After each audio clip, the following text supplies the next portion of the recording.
Hi, dudes. Isolation time. Well, people who might genuinely be interested in ending some severe suffering, if they feel so. Anyway, recently I had a chat to Robert Saltzman. How I found out about him is someone sent me his very short YouTube clip that lasted about 3 minutes. I said in our last interview, because I'm hoping to get another interview with him, and it will be probably just the questions and answers. Going back to that clip that I've heard about, it's called "I'm Not Offering You Anything," Robert Saltzman. If you are interested, go on his YouTube channel. It's called "I'm Not Offering You Anything." It's going back to 2017. What Robert said in there, that really struck home here was, he said, I don't really recommend this to anyone. I truly mean this. If you are happy in the life you have now, don't try to awaken. It's only for people who feel that something isn't as it should be. But if you feel that something is not as it should be, go and see a psychotherapist, a psychologist, and so on. Or ask yourself, who am I? Who is this who is dissatisfied with their life? But when you ask that question, you might go through a lot, which is true. You might go through a lot before you come to an answer. I don't want to romanticize it, Robert said. He said, don't get me wrong. I do get kick out of it. But it's not something for recommendation, something I would recommend. When Robert says, I do not want to romanticize it, it came to mind that most do, because they want to get something out of it, which is okay. Everything happens in the dream. But just for people who are genuinely willing, who are truly suffering and who are burning to look into this, they need to know that people who might romanticize it for them aren't genuine, aren't honest. And someone once said to me, it's not about honesty. And it was quite disappointing to hear. But it was true. Because I find lots of dishonesty in non-duality. Lots of dishonesty. And this is why Robert Saltzman resonated with me. Because he was not pretending he was very special. And let's move on from Nisargadatta, who says, he says, it's only a rare one who understands what I'm driving at. To a normal spiritual person, we have to say, you do this or that, and you will get this benefit. Then for the time being, he feels happy and relieved. But this is not final. He again comes back to the same cycle. So what Nisargadatta says here, when you say do this or do that, that's to do something in the dream as a person. It's like giving advice. And this has got nothing to do with advice, the message. If there is someone to give you advice, why would you go to someone who is self-proclaimed non-duality teacher, who is not a doctor, who is not officially trained for this? And what else Nisargadatta said was, he said, don't try to know the truth. For knowledge by the mind is not true knowledge. But you can know what is not true, which is enough to liberate you from the false. So he knew that some people understood this intellectually, but not many really tasted it for themselves. Everyone is pretty much lazy to taste it, to have, like, they run around, they're too busy to sit down with themselves and relax into it. Walk away for once. I'm saying it, but yeah, it can't happen unless there is readiness, of course, or earnestness, as Nisargadatta used to say. We walk away from it, and it happens in a moment of relaxation. And this is also, I think, what Osho said, and some other ones. You know, when you walk away from all of that chase, you can be sunbathing on the beach, you know, and surrounded by the elements, and then all of a sudden it can come to you, or everything is already here. I'm home. Where I am, home is. If I'm not, you know, what can I grasp, you know? There's a sense of presence, sense of aliveness, and it's always here, you know? And then you might say, what am I, or who am I? And also Nisargadatta used to say that that's not for debate. We can't really, it's not to make a philosophy out of it. It's how it is. It's wordless and speechless. But the word got us into this belief that we are something we are not. And the same way you might get out of it by the words. And then, but the word is not it. So it could be useful for the message, but then we discard it all. We discard the pointers. The words are pointers. They point to that which is ungraspable. How can you talk about something that you don't know? You know, no one knows it. If there's something who claims that know it, they're very ignorant, because no one knows it. No one has come back to report, you know, this is this prior to my existence, or prior to being born, or after when I died, it was such, you know, like this or like that. Like, no one knows it. But when we relax and when we recognize that we are not that which we thought we were, that hypnotism, we basically, it's kind of somehow relaxing. It's like a burden falls off your chest, but it's nothing special, because we still love the same things. We love the same music. We love the same hobbies. We love the same clothes. And, you know, there could be experience for just when the beliefs drop off that I'm such and such, and then we might go into a certain madness and start wearing like spiritual clothes and be high on the message, but it all settles down. It's not being overly happy or sad, because you can never be one way in duality. It has to be happy, sad, pleasant, painful. It's just the way it is, because it vibrates in the pairs of opposites. Same as the weather. You know, one day it could be sunny, another day it's cloudy. There's a day and night. But really, when there is a night here in Australia, the day is over there in Europe or in United States. But it's all the same. It just, this is how we imagine, okay, there is no sun, but where is the sun? It's in Europe at the moment, you know. It's dark in Australia, it's winter time, but in Europe it's summer. In America it's summer. In Australia it's winter, you know. And just look at the weather. Each time you have doubts, look at the weather, look at the nature, look how animals behave, you know. And yeah, when someone asks, if people ask, what do I do to recognize, you just relax, stop running around. You might get a few pointers, then you turf them. You don't need them. Chuck them, throw them out. Nisargadatta said, when he was asked what he was doing, basically when his master told him to stay in I amness, and he died, he said, I was doing nothing special.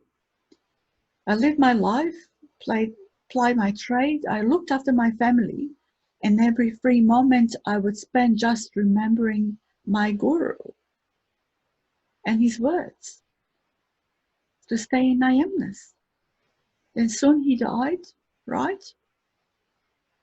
And I had only memory to fall back on. And that was enough. You know, that was enough. He didn't even have a teacher. Maybe it was better. It was, you know, unlucky, lucky. You never know what lucky is or unlucky. Because his teacher died, so he wasn't grasping or clinging as many do.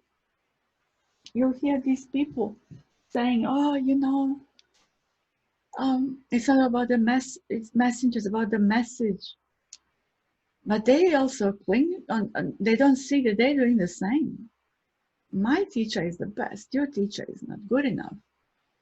As far as I'm concerned, when I see a teacher with the results, so to speak, with people walking in with the head and walking out headless, to me, it means that teacher's message works, whatever he says. It could be concepts, could be a bullshit, but it works. You know? So I can't say right or wrong, but I know when people give people advice that is not it. You go to someone who's learned certain trades to get advice. You go to an accountant to do your tax. You go to a doctor to get a prescription. You go to a psychologist to feel better. But to drop the beliefs, think about it.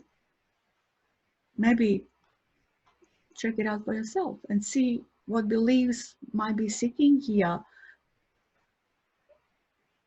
And if you're clinging onto something, as long as we cling onto stuff, we just hold on to stuff, we don't want to let go. You know, it's worse. It's like grasping, it's suffocating, it's heartbreaking. But the moment we drop it, then it's really much easier. I've heard teachers say, some teacher actually said that whose child died when they were like 12, 13, can't remember. And this guru said, Western guru said, oh, my child died like I was fine. You know, you can be an emotional pig. You're born emotional pig, you're gonna die emotional. Emotionless, I mean, pig.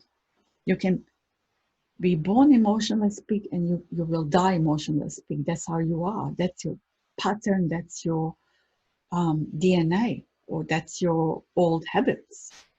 But people who are more sensitive, you know, it might sound heartbreaking at times, like being sensitive, because and you get you targeted by bullies and these insensitive ones constantly by narcissists, because they sniff their prey all the time, like vulture. They sniff someone who is sensitive, who is compassionate by birth, not deliberately compassionate. There's a natural compassionate people who might like animals or feed animals, some other like people, doesn't matter really. And you can't really force compassion, then it's not a real thing. You can't force it. Anyway, what I'm trying to say, you know, grieving will be there, feelings and emotions. You are not emotionless zombie. I'm alive, therefore I have feelings and I have emotions, you know, all inclusive. Maybe things like excitement or adrenaline rush, maybe I can't feel that anymore as much. Like I can't maybe get excited the way I used to. I can get, you know, bit, I don't know, stunned by something. That's pretty much it. And I can stand up and dance and just be like free of feeling, like being free of any beliefs and any clinging. Dance and sing. That's the mind stopper, you know. For a moment, mind will never stop permanently, but for a moment. And it's same with the shopping. That doesn't change. You still love your clothes, your funky shoes, your funky earrings, or your you know, dresses and whatever you like. Um, and it might stop your mind for a little while again, and then you're going to get pissed off again with something else. Like someone might annoy you, they could be noisy, nuisance will come up, and you might get so angry with someone that you might even punch them. It doesn't say that enlightened one, there is no enlightenment, remember this, but that whatever, a liberated one, the one who doesn't believe in worship, they basically now, um, you know, it doesn't mean they won't do certain things, and because it's still, you're still living your life, for survival you do anything. It's the same as a mother, like a bird or mother wolf. um you know, A it doesn't mean defensive when child. you're liberated you won't kill for your child, you know. It doesn't mean you won't go to a war. Opinions, judgments, everything is still inclusive. People say there is no such a thing. I say yes, there is. Everything. You are alive, you're going to experience everything, and you'll be missing out if you didn't. You know, some things could be more subtle, you could be more humble, in a way, lazy. But when we say lazy, it's not like lazy not doing anything. Like sometimes I feel like I've done nothing. Then I, you know, and and when someone asks me at night, like they text me or call me and they ask me what I did during the day, and I try to recall it because it's hard to recall. And oh, I've done this and that and that and that and that, and you go, oh my God, how did you do all of that? And I still, and I go, oh, did I do it? Because you feel you haven't done it. It's just been done. Same as the feelings and emotion and the thoughts, they no longer exhaust you the way they used to. You know, I used to get exhausted by the thoughts and projecting. I would project, or if I was sick, I would just feel sorry for myself and just go get really exhausted by thinking about my and making it illness worse. Like I just go, oh my God, this is I've got a fever, you know, not shiver. Now it's even like it's like a nuisance more, like there is illness there, but it's like a shake it off, like a mosquito, like a fly, and just shake it off. And anyway, so I can't it's easier, it comes and goes quicker. I'm talking about my experience, but everyone experiences this their way. But I resonate with some people and don't resonate with some other ones at all, especially the ones giving you advice. I think they're freaking idiots. I don't care. This is not judging, whatever it is. You can name it something or you don't have to, I don't care. But yeah. Anyway, I've seen someone asking a question. They said, because anyone thoughts about being awake, and what I said was like, I said, not really. I said, but we were never asleep to be awake in the first place. And the only time you're awakened when you wake up in the morning from that dream to start another dream called life, where you play different roles: mother, father, worker, parent, child, brother, sister, customer, boss, you know, all the roles required in a dream and not dream. Because for me, this is a dream, but it isn't either. So, yeah. But I would say this is where I resonated with Robert Saltzman, where he said I wouldn't recommend it to anyone because I used to tell people in the past, I said, and they wouldn't, they just looked at me, stand by like they thought probably I was crazy. I would say I would not recommend this to my child. I would never, you know, tell him to do this. And everyone was shocked, like, why wouldn't you? You know, it's enlightenment. There is no enlightenment. Remember this. There is only this. There's only this. This hearing, this smelling, tasting, touching, feeling, everything, all inclusive. This is it. This conversation, this silence, stillness, this blah blah, which is spontaneous. I've got no clue what's going to come out of my mouth next. I've got no control over it. So I surprise myself the way I surprise you, what comes out of my mouth. I used to be told in the past that, oh, you don't think before you speak. And it was meant to be a bad thing, but actually that's how it is, you know? And sometimes people ask me, they go, oh, you should be more maybe politically correct. You're way too honest. And I thank them for advice. And how can I ever stop it? Because when I suppress it, it explodes, it gets much worse. And then I get more angry sometimes because I suppressed how I felt. Okay, at work you can't say things because you can lose a job, but you might not give a shit if you lose a job or not. Who cares? You know, because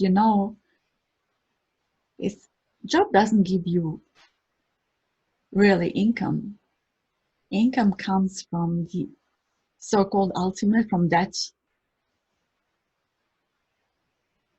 same place where the thoughts, feelings, and emotions come from. And I've got no clue what the place is, place, but something, some call it source, some call it tomato source. I've got no clue what it is. Or ketchup, you can call it. Well, ketchup. And yeah, in this isolation, it's important, I keep repeating this, it's not just about the mental health. It's about physical health. And it's about chemicals. So I'd say as much as you listen to the message, it's not enough. Because you need enough vitamin. At times you can really lack some vitamin that is important for serotonin. That could bring a balance on, and vitamins, as you know, they need to be taken every day.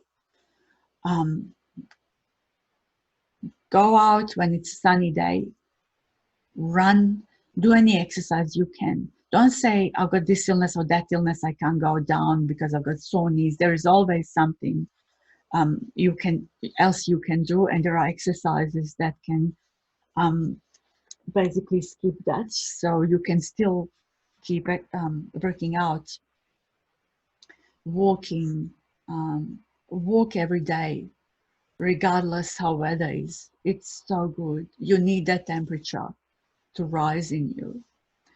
And you take your vitamins. Non-duality isn't enough. Non-duality doesn't stop one from being suicidal. That's a sad truth, but it's truth. And doesn't stop you from being in pain, because if pain will be arising. You might have arthritis, which is very painful. You know, people have dementia. It can't be said. Dementia's got nothing to do with non-duality. So I'd say seek professional help. There are so many helplines out there. Call that helpline. There are people who are trained what to say to you. And take medication. And if you're still not feeling well after conversation with them, if the thoughts are going back to that vast something, depressive, gray state, tell them, call someone again, call your friend, call someone who listens to you. Don't go, I called someone and they're just talking. Call someone who listens to you. Because sometimes you need a silent listening, not advices. And after all, professional help is number one, and people are there to help you genuinely. If depression or anxieties arise. And this is a great chance for people to recognize their true nature, people who suffer. I met people who never were spiritual, who never were religious, but they were people you would hang out with for the rest of your life. They just make you feel so good. Um, they're genuinely humble and they're satisfied with little things. Um, they just love, they're born like love. I hate using the word love because everyone is crapping on about love. Love that people mention is got nothing to do with the true love. Um, it's not about love-hate relationship at all. And that reminds me of maybe just a tiny bit of when you fall in love first, like you fell in love for the first time, and you didn't even see that someone didn't even spend time with them much, and for you, you love them the way they are. You imagining them to be the best. You fall in love with that image, which you believe it's perfect. It's like, oh, and all their mistakes are just the good stuff for you, you know, and you just can't see anything wrong with them. Then the moment you get together with them and get used to them or even move in with them, then all changes. All the shit, you know, hits the fan. Oh, you can't go out. You can't meet friends. Oh, jealousy. Love is fucking jealous. Love-hate relationship is jealousy. And soon enough, that love or lust turns into hate almost in a way. Yes, so as I say, like old habits do not change, but it seems to be easier in a way as when we are relaxed, sitting with ourselves in that stillness and the silence.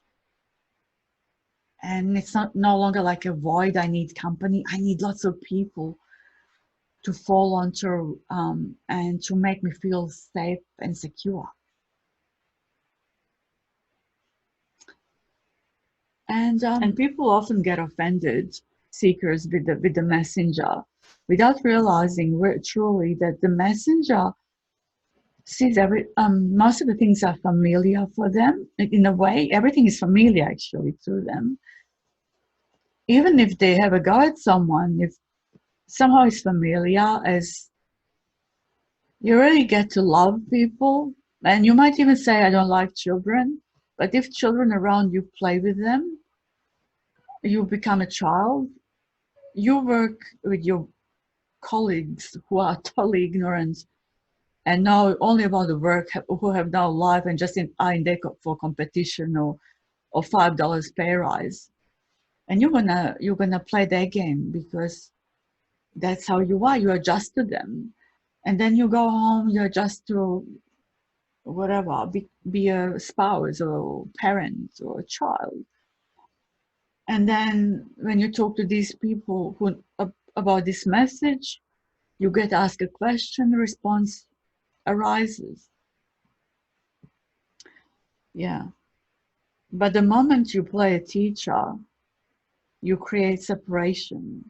The moment you think you are superior, these are people who don't know, I'm going to tell them something they don't know. Now, that's information overload. Nothing needs to be known. Your best understanding is when you didn't understand anything intellectually. You don't need to remember anything. And you probably won't anyway. You might not remember what you said 3 seconds ago, what happened 3 minutes ago. It's like forgetfulness. But it could be scary to start with because you might be worried about turning off the, you know, like oven or gas, hot plate. And but then you get used to it. Forgetfulness, it's a bit scary for work, especially if you have to focus and be accurate with sending emails and stuff. and you might forget words and you will skip words probably. It can happen, as I don't know if it happens to everyone. You almost become a dyslexic in a way. But again, you adjust and you get used to it. And even if you lose a job, bad luck, you lost the job. There's always another job for you. I mean, it doesn't have to be a bad thing, you know, because it could be a better job for you, for people who might understand you better. You might work with people who understand you better. And yeah, you might even become your own boss, which you already are. You are your own boss. That's what you are. Yeah.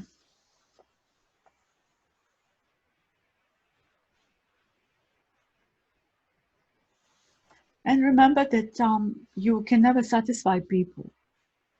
You'll have lots of spiritual trolls. If you have YouTube channel, you'll have spiritual trolls, I call them, or parrots. They're gonna have a go at you.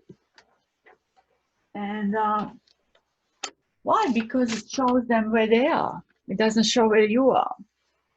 But you can ask them politely to move on, or you can politely block them. Oh, gee, I was never judged as much, I think, as when I was sharing the message for my teacher. Couldn't satisfy anyone. I want this, I want that, and it was all for free. Like I had bloody nothing from it. I could have done another degree or something, could have worked, could have cleaned my house, could have made another dinner, you know, rather than sleeping 2 hours a night, trying to satisfy everyone. But that's another lesson learned. So you see that, you know, you just can't satisfy everyone and you just let go, another letting go that you learn by life. Life is the best pointer. Even when you go through tough times, this is when you truly learn. And we get burnt and we get burnt. We touch hot plate once and we get burnt again. I might get burned again, and then we learn not to do it again. It's the same with this. You try to satisfy other people who are ever ungrateful, and then you make yourself sick and you just go, you know, piss off. It's time to look after myself. And that's what you do right now, because everyone else is busy looking after themselves. It's your job, it's your task to look after yourself, as Ramana used to say. What did he say? He said something really good. He said something about a true self.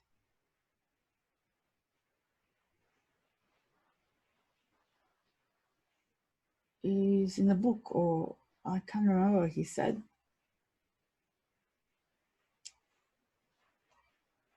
Ramana was a good guy. That's why I love him. He didn't have any bad past.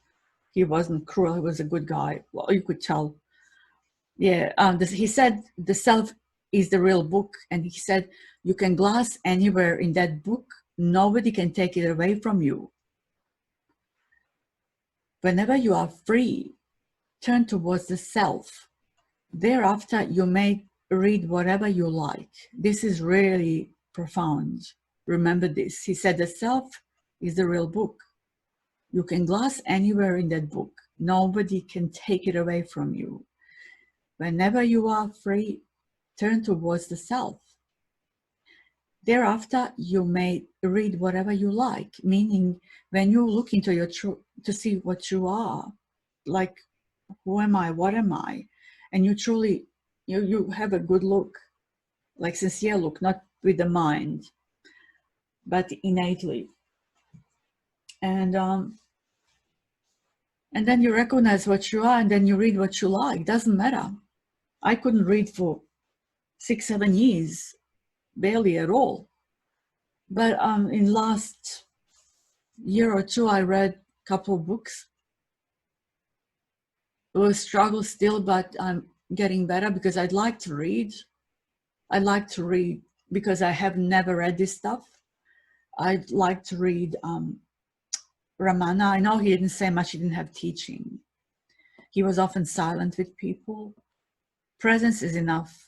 Falling leaf is enough. You don't need a person to see that you're not a doer. When you see that a leaf falls off by itself and it's not, done by anyone, you might see when the time comes, so to speak, when readiness is, that what you do when you move your arms, your hands, it's not you doing it. It's just happening by itself. Words come out. It's not me. Hearing is there. Watching is there. Seeing is there. It's not me doing it. It just, I was told that there is a me, some person locked in inside, so being doing all of this, making decisions. Yeah, my reasoning capacity, yeah, made me look into stuff, or maybe finish my skills like education and all of that, and we're all good at certain things. That's another thing. That's basically DNA or your blueprint. Then if you learn, it's like your reasoning capacity for understanding money and for survival, especially us here in West, we don't, like, we have to earn lots of money to survive. So we can't sit and teach, or we can't sit down like a Buddha growing belly, without more like people bringing us food and the roof and all of that. We have to pay the bills, we have to work, so we have to face ignorance every day. So this is why we understand people sometimes they write books to survive, for their own survival, because they need money. No one will give them anything for free. But it's different when you go overboard sometimes. And with this, it's people who say, okay, do this or do that and you'll become, or that's now. It's here and now. Right here and right now, you are present, you are aware, and there isn't nothing. All you're looking for is here. Simple as that. All you're looking for is right here and right now, wherever you are. Where you are, everything is. Tree appears when you appear. I appears when you appear. That sense of presence, that sense of aliveness, beingness, that does not age. That's what it is. If you ask what might be witnessing that, And there's really nothing to do, just about relaxing. Once you went through all these pointers, you don't need many, one is enough.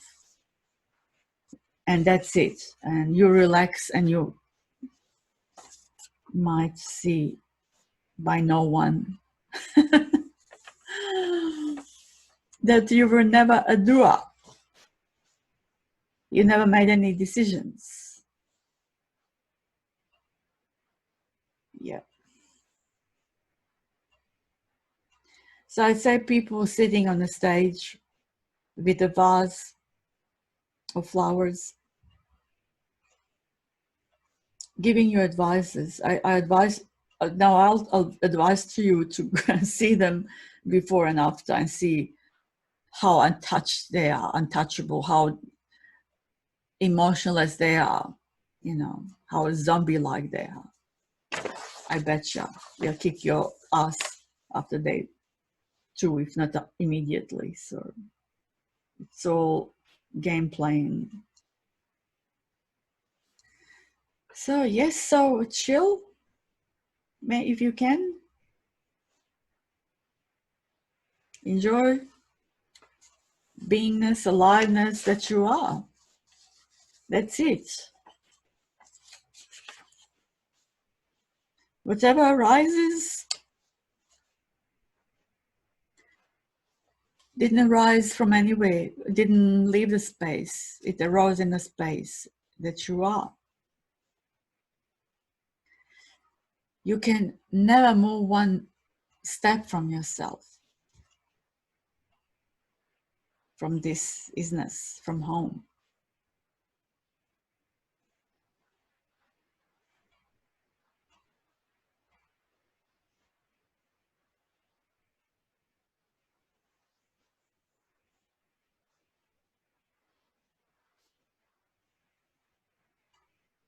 So don't say I lost it when the feelings and emotions aren't to your liking.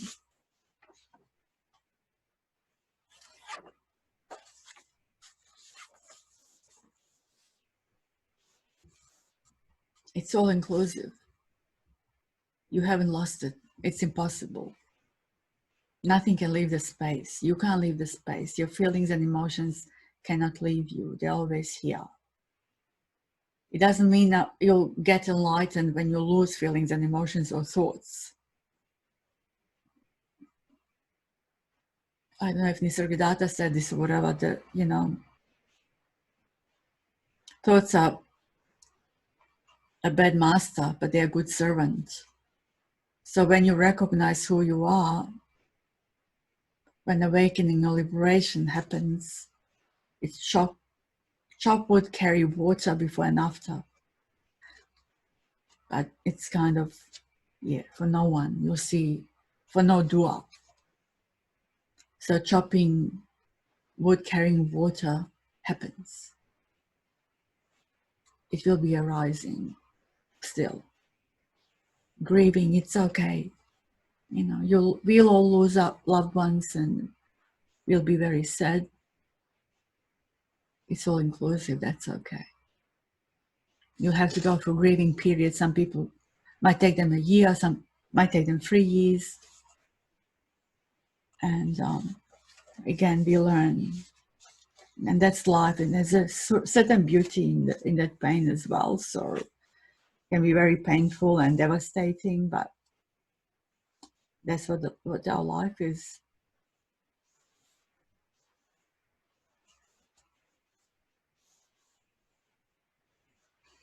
So pain is there, laughter is there, enjoyment is there. Doesn't matter what comes and goes. What comes and goes, it's not you. You are that which doesn't come and go, and that which cannot be described, I presume. Even this is concept.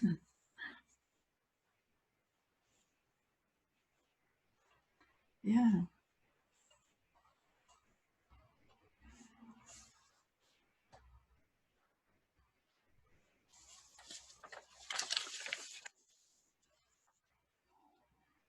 So thank you very much. Time for a cup of coffee. Well deserved after a long day working at home. Bye-bye. Bye.